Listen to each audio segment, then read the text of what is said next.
तो भाई मैंने आमे भी यात्रा बुलवा भितर आम कि एमती गछ को देखिलु जार मूल्य आपण मैंने शुणिले भी आपण मैंने आश्चर्य होइजिबे। जार मूल्य हूँ 20 टंका 20 टंकार आपण मानक एमती गछ मिल आपण मानक गछ मिलनी आर मूल्य से कहते 20 टंका केमी आपण मैंने गछ को पाइपर ना ये आपण मैंने देखिपे ये हाथ में गोटे देखा जो गछ चेरटा देखा कहते से चेर मूल को आपण से जो चेरटी को पानी में पकईदेवे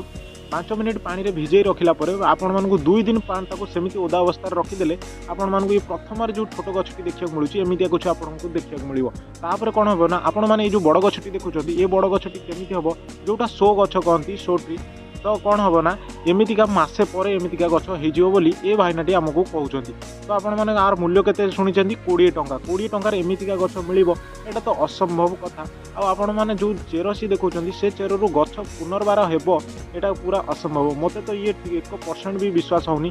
तापर आमे तांको पचारिलु गछटा कोठिकार आ गछर ना कौन तो मौसा किछि एमिति कहले आपण माने भी किए सुनी नियंतु।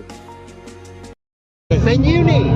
ये उत्तराखंड में होता है, ये संजीवनी गाछ बोला जाता है,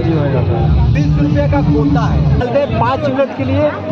मैंने आपण मैंने भी जानी पार्थिबे जो छोट गछटी अछि छोट गछटी होची सप्ताहकर माने 1 वीक रे सेटा हेची एई छोट गछटी हेची आ ये जो बड़ गछटी आपण माने देखि पार्थिबे एटा होची गोटे मास पर आपण मानक एमितिया किछि गछ होइजो बोली भाई माने कहउचंदी। तो आपण माने पुनर्बार भी देखि पार्थिबे से जो हाथ रे धरचंदी सेटा सेइथिरे ही एटा एमिति किछि हेइजो बोली ये कहउचंदी। ये केते दूर सत आ केते दूर मिछ जदि आपण माने भी ये गछ किनिछंती आ जानिछंती किछि ताले निश्चय कमेंट सेक्शन में कहिबे। तो ये गछ आपण माने जदि किनिथिबे कोठू।